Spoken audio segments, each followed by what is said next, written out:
expectations, family, society, class, race, sex, or religions. It's time to break free from the isms that make us feel like we're in prison. I'm ready to be unleashed as fuck. I'm ready to be unleashed as fuck. Tired of the madness, done with the sadness. Gonna break free and be unleashed. Hey, welcome to another empowering episode of Unleashed AF with me, Deidre Beecham. Let's see, do I have it on here? Yeah, I'm Deidre Beecham and my co-host, Jenny Vadig, the inner space engineer. And what did I say? Oh, yeah, what is this show all about? Jenny, tell us what this show is all about. Well, let's also kind of talk about how we've decided we're taking just a little bit of a pivot in what we've been doing lately on the pod, because we just want to start to focus more on sort of the ways to unleash yourself instead of the ways people feel leashed and how they've broken free. So we just felt like that was a good shift kind of in our energy and our focus. And certainly we hope to be more impactful to more people by putting shows like that out there right now, because there's, plenty of us that are struggling out there. And this is our efforts to raise the vibration, raise the energy, share information that can be helpful to people. Yeah, absolutely. And I love this new direction. Absolutely love this new direction. It'll be topic driven. And so if there's something that's a healing, for example, we'll go into different healing modalities. We can go into different things that raise your vibration, different things that raise your frequency. There's so many things that we can talk about that will help you to raise your vibration and to raise your existence in this world and make the world a better place. Yeah. So that you can become unleashed and not feel like you're held back. Because one of the things we kind of started to realize is, man, there's so many different leashes. It's rare that it's just one leash that's holding someone down. So let's look more at the solution side of things and see how you can break free of whatever the leashes are, whether you realize them or not. We talked about hidden leashes before. So this is the empowering side of when people feel like they've been maybe leashed in some way. This is how you get out of it. So, and it's not just about today. We're going to do this.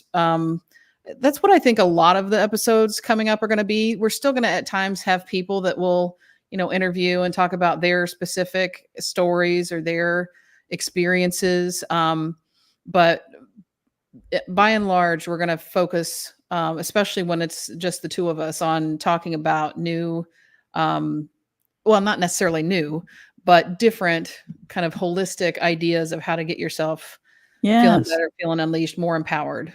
Yeah. And above and beyond what has typically been taught in the past, through therapies. So, and I know that therapies are also really expanding themselves, but we're excited to bring things to you that are maybe unusual as well, and cutting edge, and as well as things that you can do every day at your own house. Right. Exactly. So we are starting that with a topic that's very near and dear to my heart. Yes. Is hypnotherapy. And that's what I've been doing pretty much exclusively. I mean, there's other modalities that come into play along with that, but I've been using hypnotherapy to help clients for a little over 10 years now. So, and just a real quick note. I was introduced to hypnotherapy prior to meeting you, Jenny, but you were the first person that I was like, okay, I'm going to take this a little bit more for real. Hypnotherapy. And I got a hypnotherapy, what do you call it? Hypnotherapy tape? Well, recording. I got a hypnotherapy. It's still recorded. It's not on tape anymore. Hypnotherapy recording. And it has made such a tremendous difference in my life that I'm actually having Jenny create a new one for me. So this is a fascinating topic. I'm really excited about we're going to kind of do a hypnotherapy 101 session with you, correct? Yeah. Yeah, I mean, I'm going to explain just sort of the basics of what hypnotherapy is. We can talk about, certainly, you can bring up some questions maybe that you've either heard other people talk about or questions that you still have yourself, about the different protocols in hypnosis, or what it can and can't help with. So we can address all those things. I've even got some information like research, scientific research that's been done that has shown how effective hypnotherapy can be, in certain areas. Doesn't mean that it's not effective in other areas as well. They just haven't studied all the different areas it's effective in. But just to have some kind of concrete numbers to demonstrate that, yeah, people are finding it very effective. So yeah, I mean, I can just jump in and start off by saying, and this is how I really explain it to most of my clients or people I just do a phone consult with.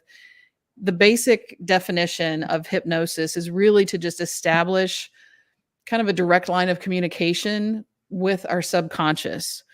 And one of the funnest ways to think about that is if any of you've seen the movie Inside Out, either the Mhm. first or the new one that just came out, all those little emotion characters that are running around inside Mhm. Riley's brain, that's who we're trying to talk to. We all have them. And I love that in the movie, they even show like the parents, the mom has her own little emotion characters that look a little different than Riley's, and the dad has his own. They all have like mustaches or whatever. That's right, that's So, right. so it's a really cute and kind of basic way to explain what's going on in our subconscious. So let Um, me let me ask you a quick question yeah. for somebody who has never done hypnotherapy before, Mhm. um, and they're kind of thinking about it or thinking, "Wow, this is kind of interesting." I know that when I came into, and was talking with you, my only reference to hypnotherapy was Get Smart. And the twirly black and white little thing Right. and the watch going back and forth. So, e before even really getting into it, I mean, that's not all hypnotherapy is anymore. No, definitely not. And hypnosis for entertainment purposes is a little more like what you might see and Get Smart, but hypnotherapy certainly is not something where you have to have the little squiggly or black and white swirly circle thing going on, or even a lot of people expect me to have like a pocket watch that I wave in Exactly. front of Yeah, them. I don't do that at all. I have no equipment. yeah. So so help people understand what is hypnotherapy? How does it help? Right. So, like I was starting to say, hypnosis really is just creating a direct line of contact with the subconscious mind. So there's a few different ways to do that. There are a variety of hypnotic inductions that can be used to establish that contact. But basically, to boil it down, all I'm doing to get you into that sort of mode or vibe, even you can think of it that way, is to either bore your conscious mind out of the way or distract it in some way or confuse it in some way. So Hmm, it's sort of like squirrel, like it, the the feeling of hypnosis is similar to if you were to go into like a meditative state where you're just relaxed, kind of shutting out the outside world. However, a lot of people have a hard time, really, a lot of struggle going into meditation for any significant amount of time because they feel like they're trying to empty their mind and they just can't empty their mind. The beautiful thing about hypnosis is it's the same kind of feeling in terms of just being relaxed and peaceful and inwardly focused, but you don't have to empty your mind. In fact, hmm, if you have your mind occupied somewhere else thinking about something else, perfect, because then I can talk directly to your subconscious. hmm. So that's kind of the thing. Hypnosis is actually a little easier to get into than a meditative state when you think about trying to clear your mind or make your mind blank or whatever. That's difficult for a lot of people to do. So Mhm. for the people that feel like, well, I don't know if I can be hypnotized because I can't really meditate, or I just don't know if I'm that open to suggestion or whatever. We get that kind of input coming at us without us even realizing it through advertising, through the things that we see in our social media feed. There's Mhm. so much stuff that's getting thrown at us at this point, visually especially, that we can't possibly process it all, but the subconscious is aware of it. So even if there's the example they used to give is in a preview for a movie at a movie theater. They could put one frame of a, how fat, you probably know video better than I do. What's a typical frame per second kind of rate? Oh, like 28. So if it's 28 frames per second, we're not. If it's a movie, it's more like, it's a lot. It's like 120 or something. Right. But even if it's just the ad before the movie, even if it's 28 frames per second, you're not going to notice the difference between 28 different frames in 1 second.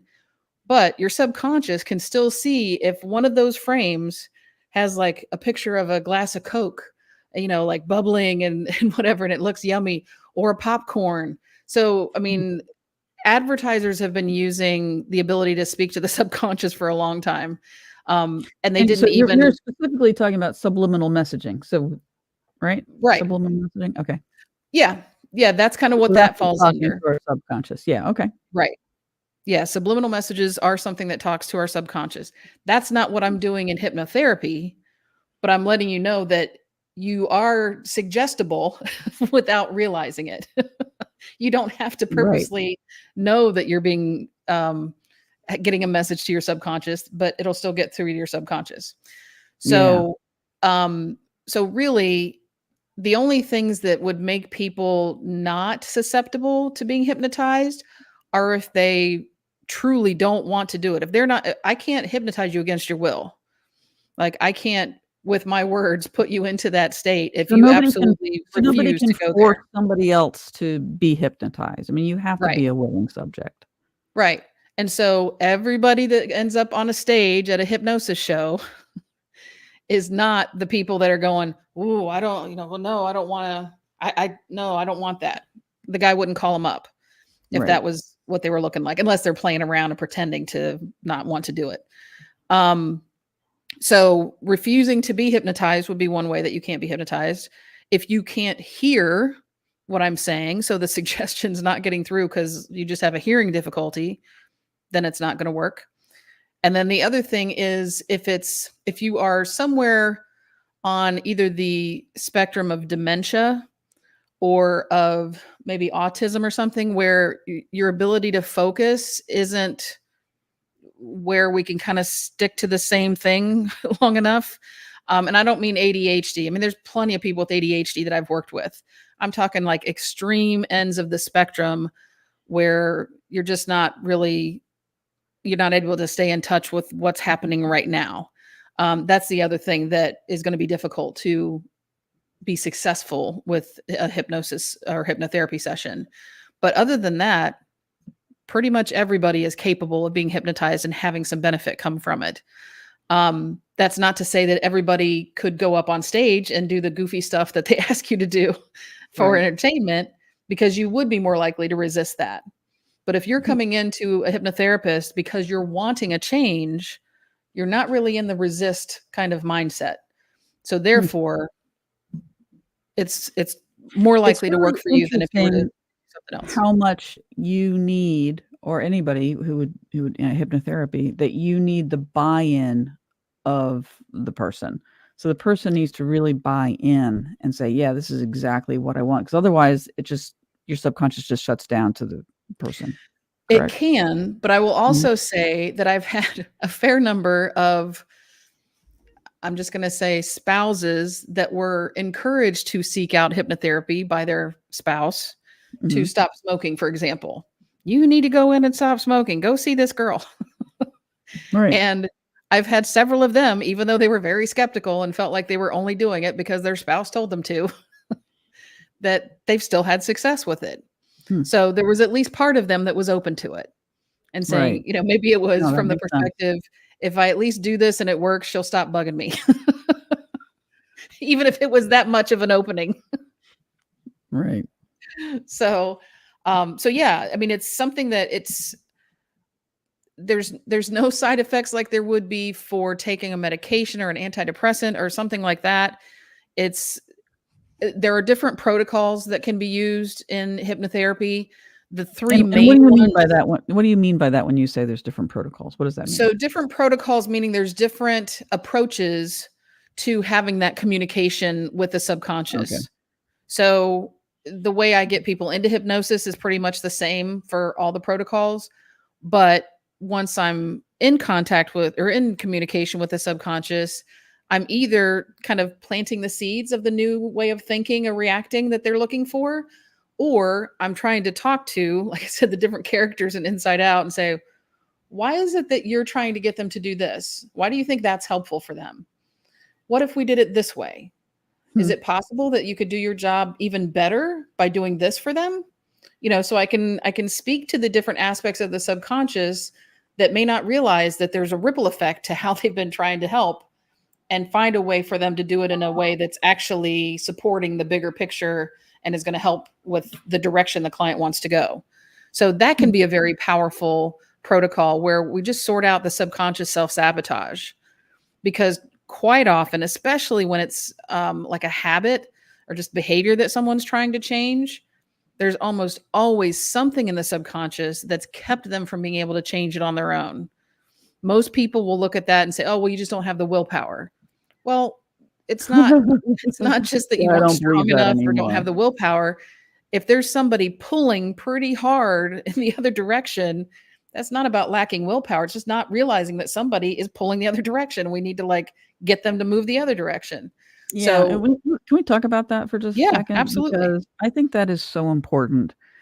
I was told that over and over and over again, growing up in my first marriage, where, you just don't have enough willpower. You just need to make a decision.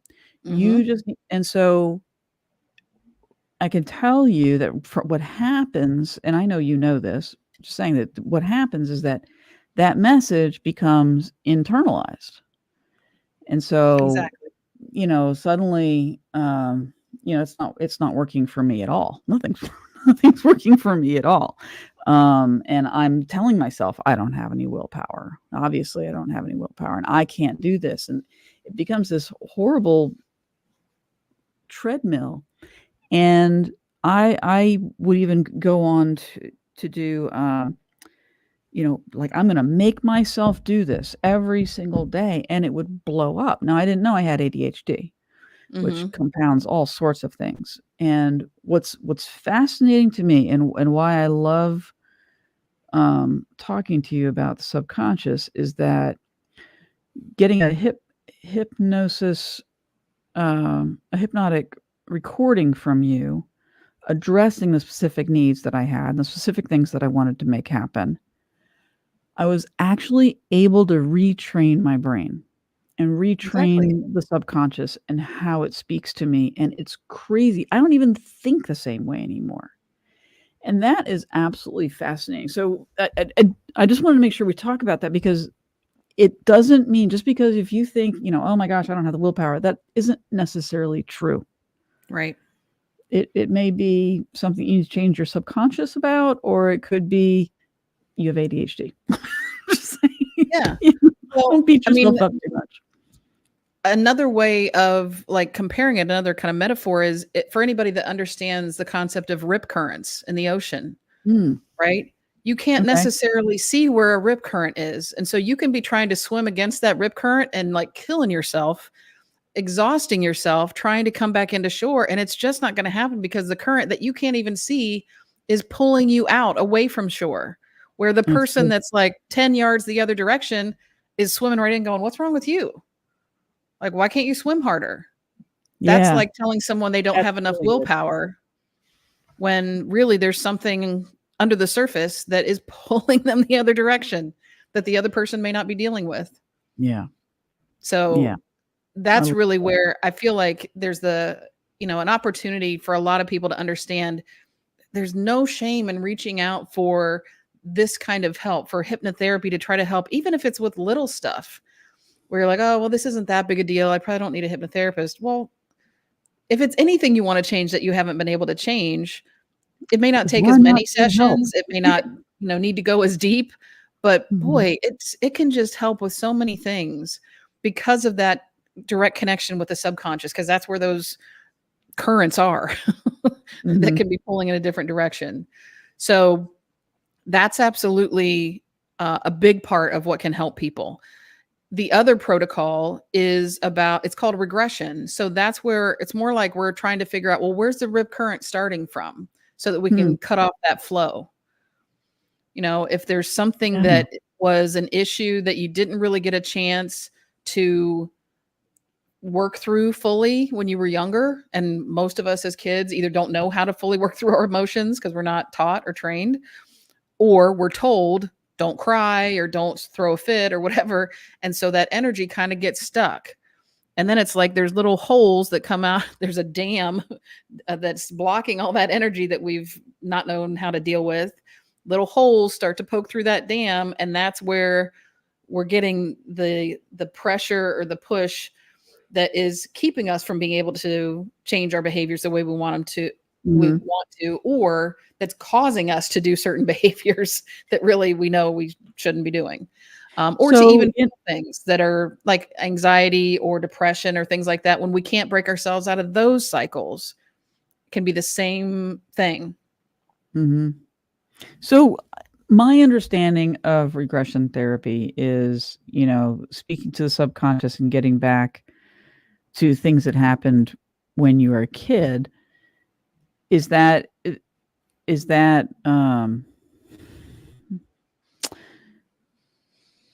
are there times that you would say, wow, that's not a good idea to use regression hypnotherapy for this? Or is it? Here's the thing that makes it, in my opinion, pretty okay to use whenever. Okay. The subconscious, the basic understanding of the subconscious is that it exists to keep us alive, happy, healthy, and safe.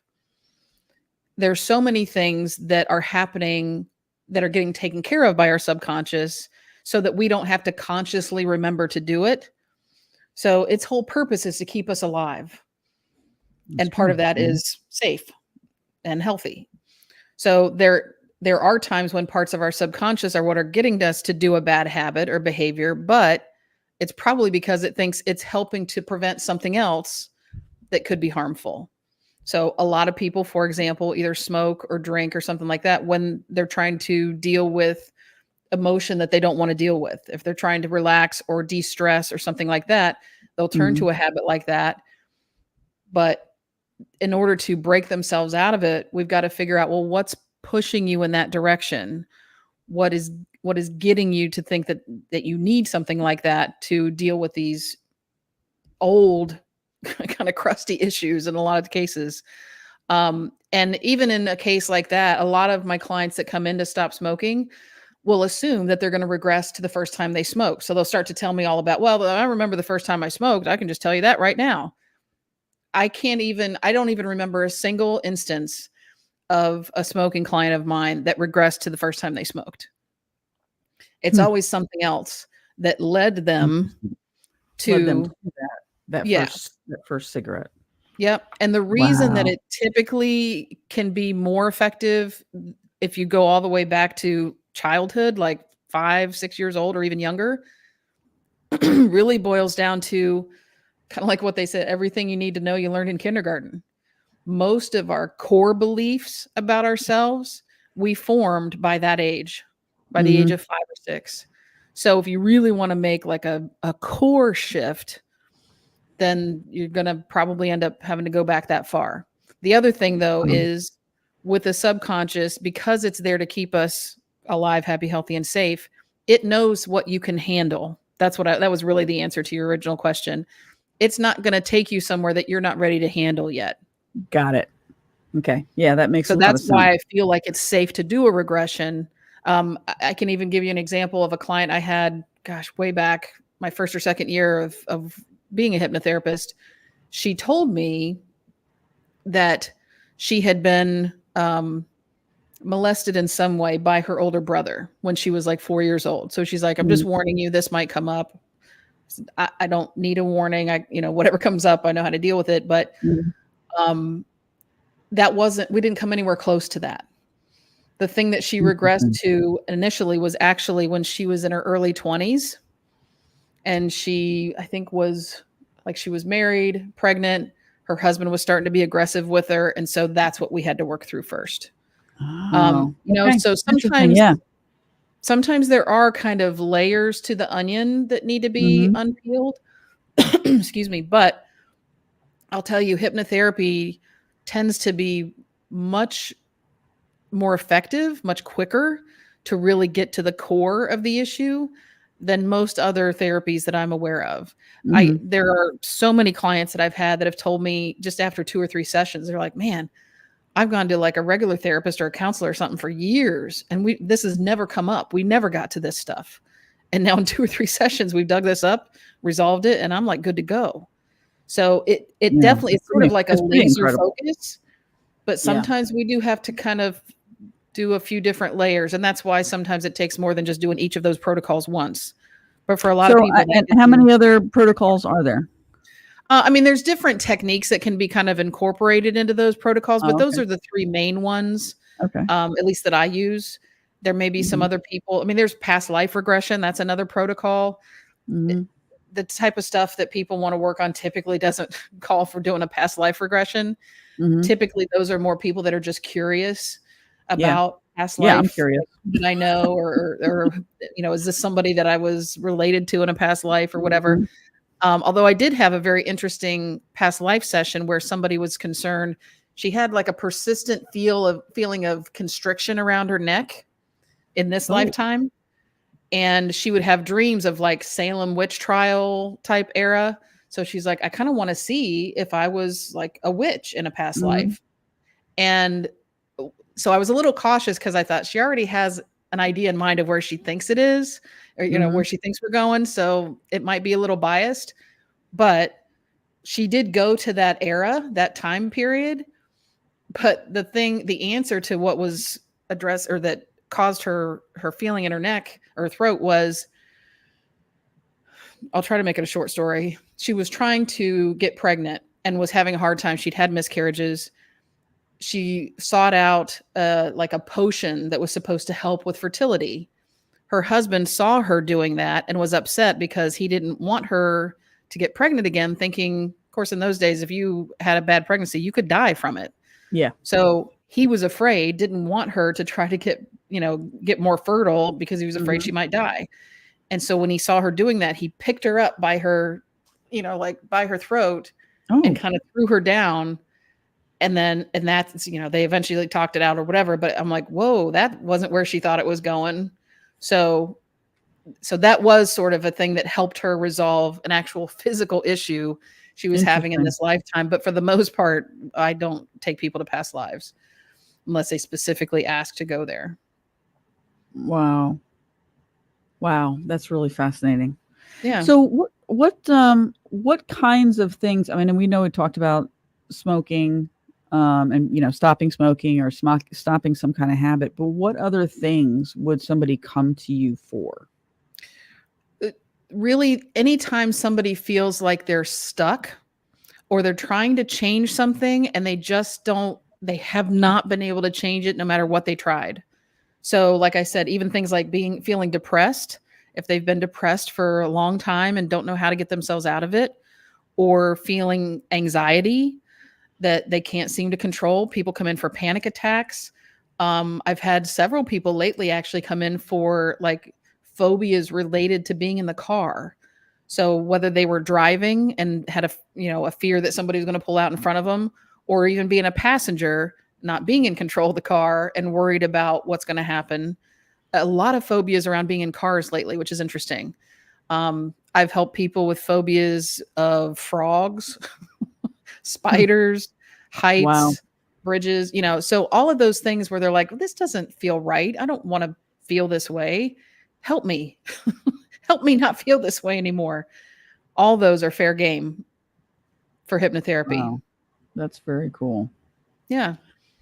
And there's a lot of science that backs all of this as well. I know that sometimes, and I know I was one of those people where I was like, I don't know, that just sounds kind of airy-fairy.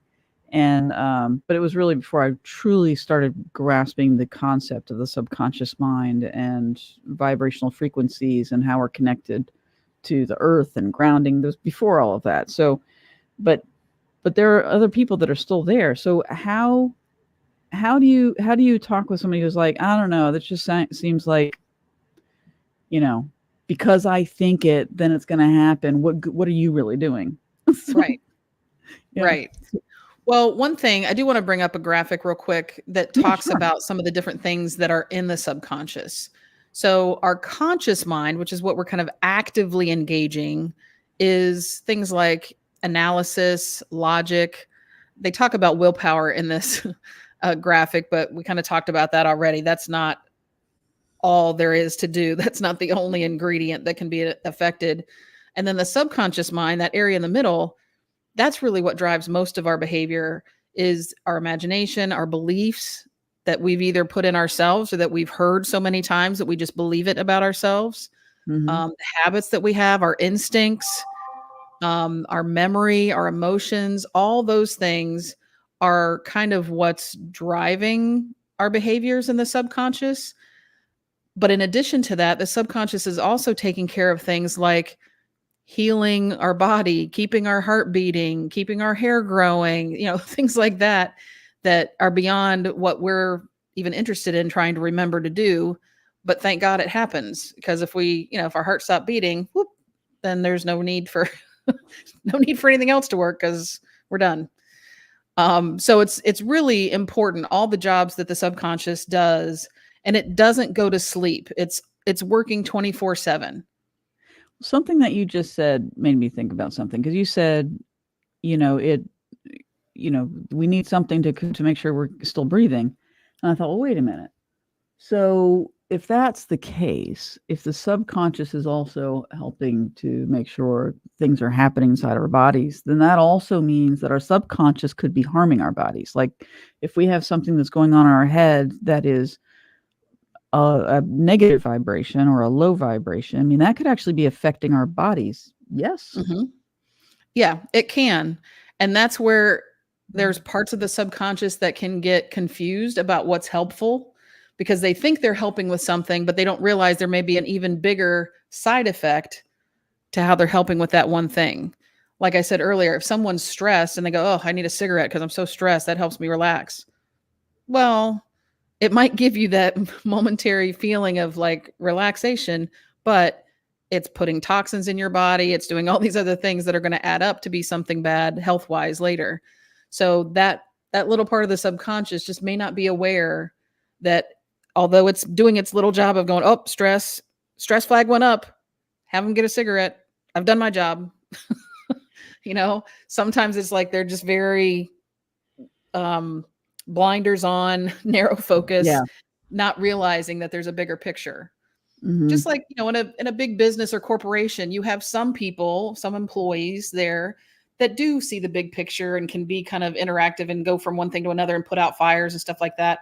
But then you got some people that really just sit at their cubicle all day and input data, and that's all they know.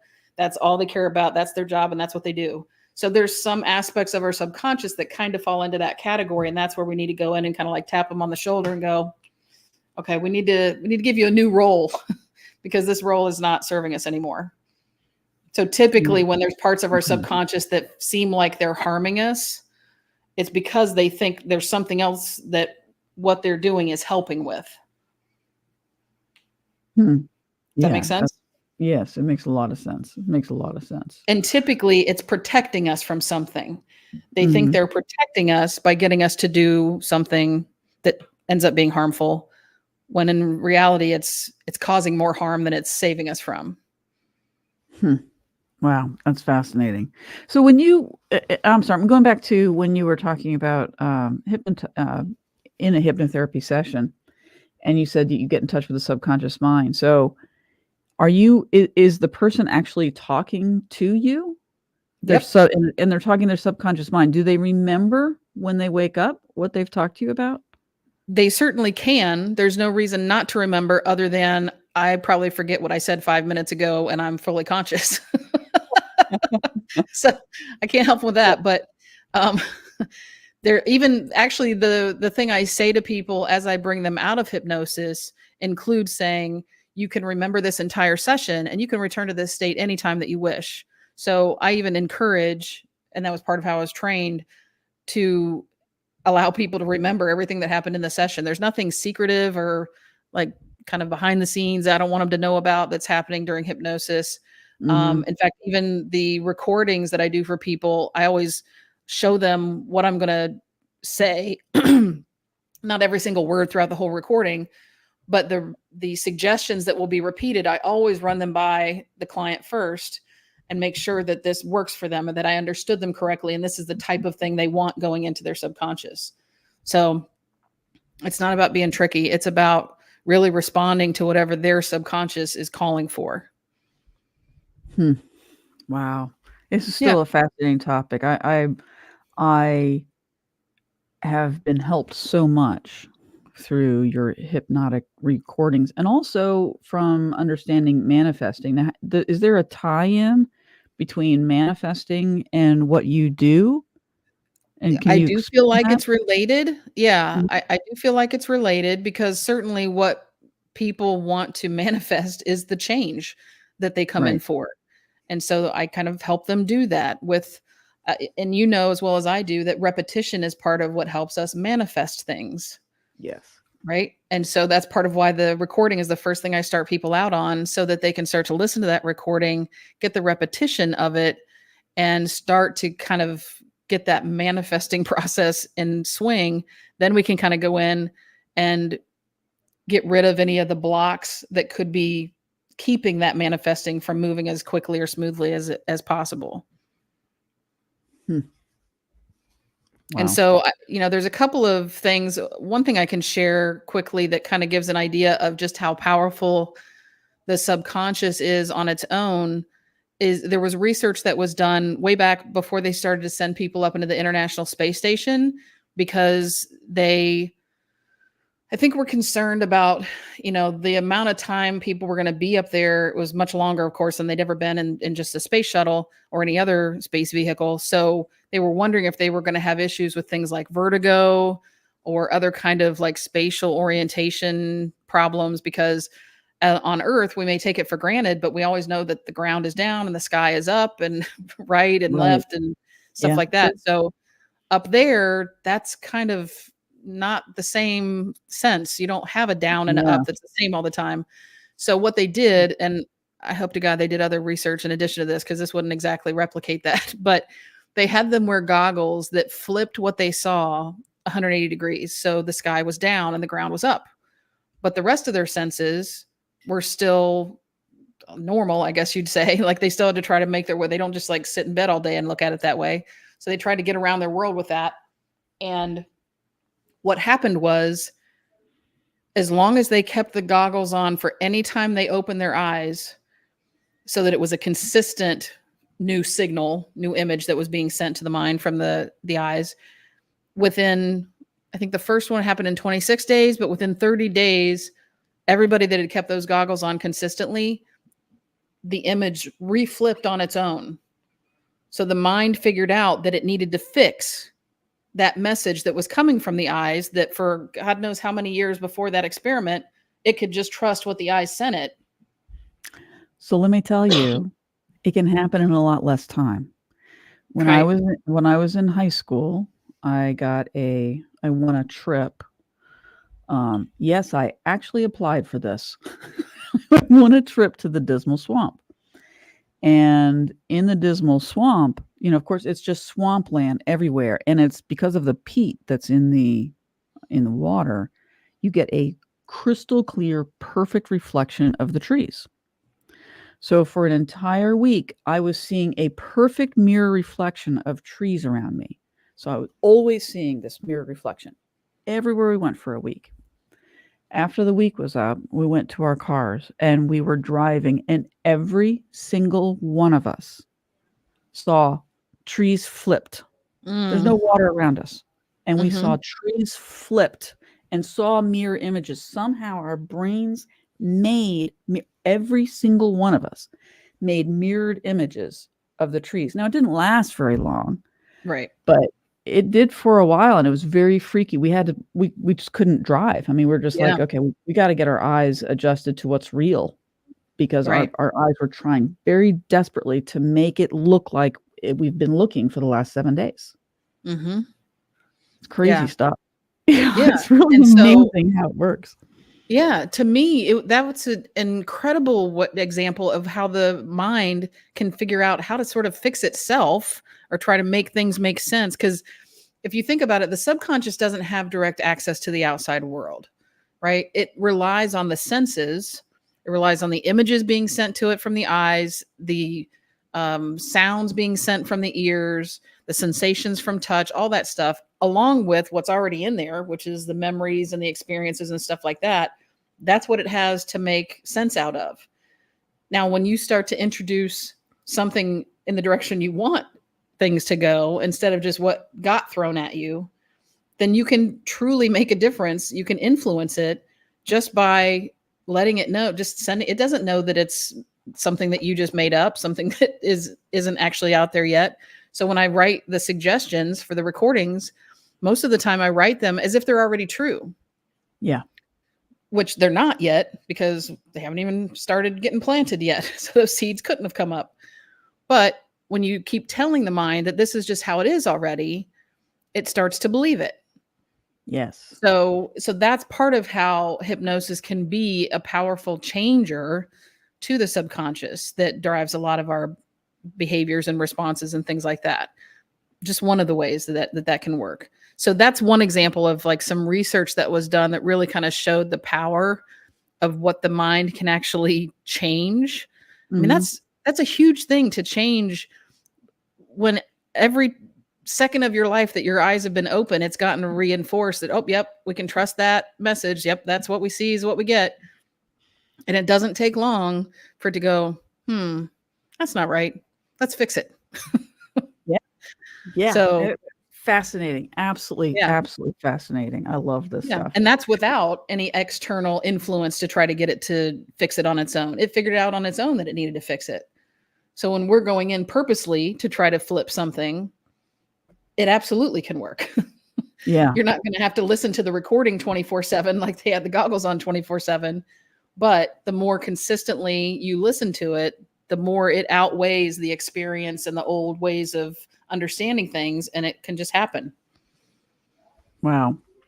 Now, I know we could talk for probably 2 more days about hypnosis and hypnotherapy, etc. But we're getting to the end of our show here. Let's go ahead and do our promo. We have a sponsor, and then we'll come back and finish up with anything you want to add that we haven't talked about yet. All right. So let me pop this little screen up. So our affiliate sponsor now, Osreen Natural. I keep saying national. It's natural skincare. Is 100% natural, handmade, woman-owned and operated, cruelty-free. It doesn't have all the kind of toxic ingredients that you'd find in typical over-the-counter type skincare. Really powerful stuff. You can now get 10% off any order that you would get from Osreen Natural Skincare. When you go to their website, it's AUSRINE natural, not national, skincare.com. Or no, the website is Osreen Skincare. See, she knew I'd screw up the natural and the national. So OsreenSkincare.com/UnleashedAFPod and use the discount code UnleashedAFPod to get that 10% off. Awesome. Thank you so much. Yeah, I'm thinking about getting some myself. I'm at the end of my lotion, and I'd like to get something natural for my face.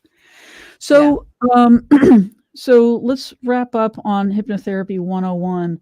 What is there anything that we haven't talked about that you haven't shared that you just absolutely want to make sure that the audience knows about hypnotherapy? Well, one thing that I was really glad that I found years ago was some information that actually kind of compared hypnotherapy to other types of therapy. So this came from American Health Magazine. I don't remember the exact date, but it shows the recovery rate for people for these different types of therapy. So most like going to a therapist type of therapy would either fall under psychoanalysis or behavior therapy. And they're showing for 200 sessions of psychoanalysis, you got about a 38% rate of success. For 22 sessions of behavior therapy, which is probably the most common thing used for therapists around here, you get 72% rate of success. With hypnotherapy, in only 6 sessions, you can have a 93% Crazy. improvement in what you're working on. So And I it totally really believe that. is. Yeah, Yeah. I totally believe that. I had had therapy for years and years and years, and different types of therapists, because there's so many different types of therapists, cognitive Yep. behavioral therapists. I mean, there's just so many different kinds. And I had normally worked with, one specific kind, because that was what my original therapist said, that's what you need. And so I kept with the same kind of therapy. But yeah, and yes, it helped. It helped tremendously. But I was shocked at how quickly working with you changed things for me, and was able to address things that therapy hadn't been able to address in the past. And that, to me, was absolutely fascinating. So if somebody wants to get a session with you, or wants to get one of these hypnotherapy tapes that I keep talking, not a tape, Deidre, a recording that I keep talking about. You're dating yourself there. I am. How would they get in touch with you, and how do they get one of those things? Well, hypnotherapybyjenny.com is really the central location, the website that I have that has easy access to schedule sessions or a complimentary phone consult. That's really the best place for a lot of people to start, because they still will probably have questions about if it would work for them in their particular situation. So setting up a complimentary phone consult is really the best way to get started. That way you can schedule a time that we're both available to talk on the phone for about 30 minutes, just to answer any questions. And then I can explain how to move on from there.